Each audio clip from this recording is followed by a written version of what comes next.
المتقین یعصب الدین مولود حرم مولا غدیر حضرت علی ابن ابی طالب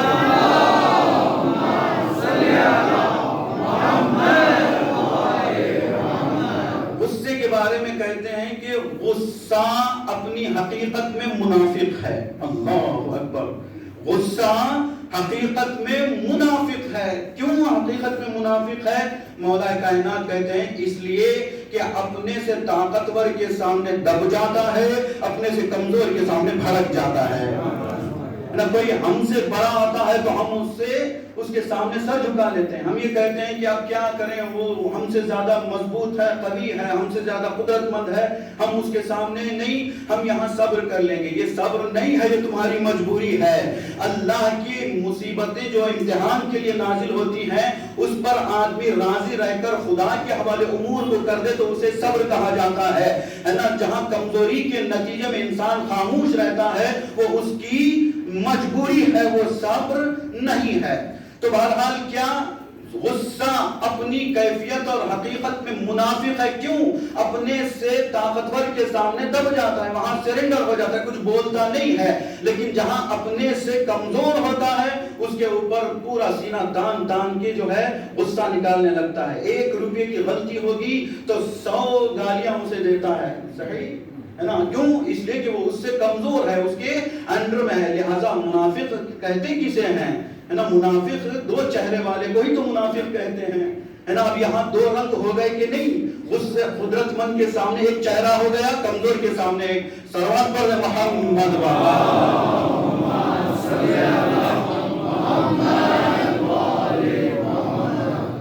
تو اور ایک بات یہ بھی مولا متقیان کا جملہ ہے. مولا بیان کرتے ہیں کہ میں غصے کی مذمت, غصے کو ذلیل اور پست و حقیر اس لیے قرار دیتا ہوں کہ غصہ جو نجس جانور جسے کتا کہا جاتا ہے اس کی درندگی کی صفت ہے. اللہ اکبر. غصہ دیکھیے. اچھا اب یہاں پر ایک سوال, ہم لوگ یہ بھی کہتے ہیں کہ غصہ حرام ہے, تو پھر ایک طرف ہم کہتے ہیں کہ مولا عباس نے اپنا جلال دکھایا, مولا کائنات نے میدان جنگ میں اپنا جلال دکھایا ہے نا. تو غصہ اور جلال میں ایک ظریف سا, ایک ہلکا سا فرق پایا جاتا ہے. اور یہ دیکھنے میں بظاہر ہلکا ہے لیکن حقیقت میں دیکھا جائے تو زمین تا آسمان فرق پایا جاتا ہے غصے اور جلال میں. یعنی کیا؟ غصہ اس کیفیت کو کہتے ہیں کہ انسان آؤٹ آف کنٹرول ہو جائے.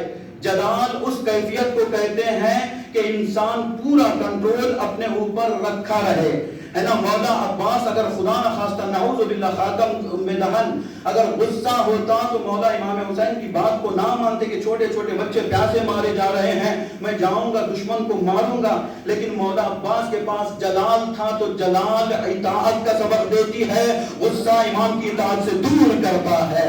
صلوات پڑھ محمد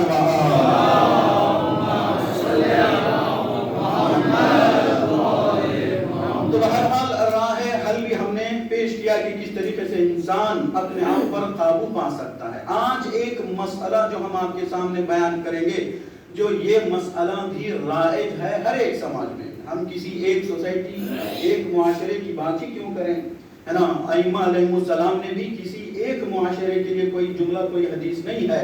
ان کے پاس اسارہ علم ہوتا ہے, یعنی پوری دنیا کا نچوڑ ان کے پاس ہوتا ہے, تو اسی حساب سے انہوں نے اقوال و فرامین جاری کیے ہیں ہے نا. امام کا کلام بھی کبھی بھی کسی بھی موقع پر پرانا نہیں ہوتا, ہر زمانے کے لیے ان کا کلام تازہ ہوتا ہے. تو یہ ایک بیماری جو ہم آپ کے سامنے بیان کرنے جا رہے ہیں اسے کہتے ہیں حضرت غفلت ہے نا.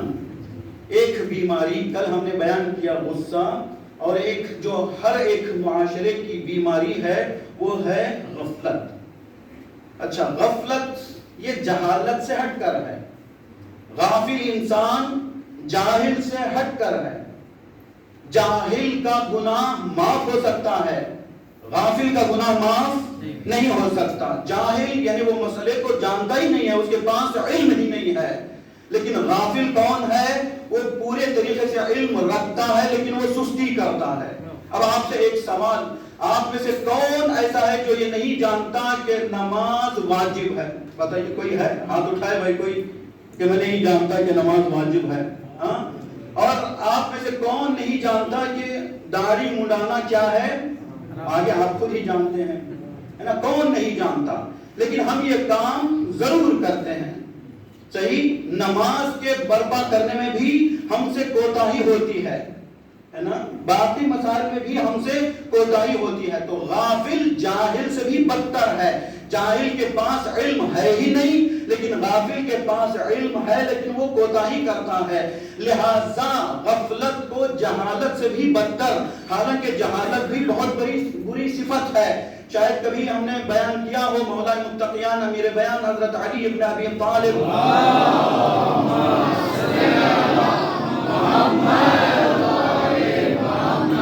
فرماتے ہیں کہ اگر تمام برائیوں کو مجسمہ دے دیا جائے، اسٹیچو دے دیا جائے، ان کی فزیکل باڈی تیار کر دی جائے اور میرے سامنے کھڑا کر دیا جائے اور مجھ سے کہا جائے کہ علی آپ سب سے بڑے دشمن کو قتل کرو، تو مولا کائنات کہتے ہیں کہ سب سے پہلے میں جہالت کو قتل کروں گا. ہے نا؟ جہالت بھی بہت بری صفت ہے، لیکن اس سے بھی بری صفت غفلت ہے کہ انسان جانتے ہوئے بھی عمل انجام نہیں دیتا ہے، جانتے ہوئے بھی انسان گناہ کا مرتکب ہوتا ہے. اب کیا غفلت کا قرآن میں تذکرہ کہاں آیا ہے؟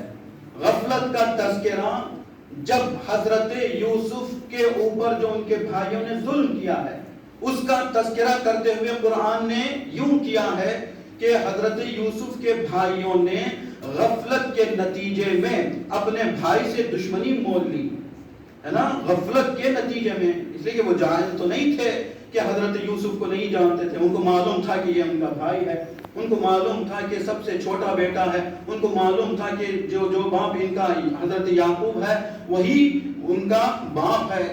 سب کچھ معلوم تھا.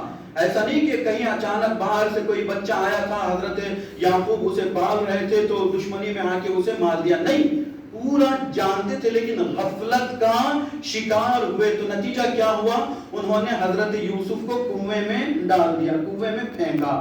لیکن یہ الہی نظام ہے کہ جن سے انہوں نے کنویں میں پھینکا تھا، اللہ نے وہ وقت لایا کہ جب وہ قحط آیا تو یہ لوگ مصر جاتے ہیں گیہوں حاصل کرنے کے لیے، کہیں اور نہیں جاتے، حضرت یوسف کے سامنے ہی جاتے ہیں، اپنے سر کو جھکاتے ہیں. ہے نا؟ نتیجہ دیکھیے. اللہ اکبر. تو خدا بند عالم یہی کہہ رہا ہے کہ دیکھو غفلت کا شکار ہو کر یہ تمہاری آخری قدرت ہے کہ تم کسی کو کنویں میں پھینک دو. یعنی یہ تمہاری قدرت کی انتہا ہے کہ تم ایک کو کنویں میں پھینک سکتے ہو، لیکن ہمارے کرم کی ابتدا یہ ہے کہ ہم اسے کنویں سے نکال کر بادشاہ بناتے ہیں. ہے نا؟ غفلت کے نتیجے میں. اچھا، دوسرا مورد غفلت کا کہاں پر ذکر کیا؟ اللہ اکبر، اللہ اکبر. کیسے مسائل کو قرآن مجید نے بیان کیا ہے.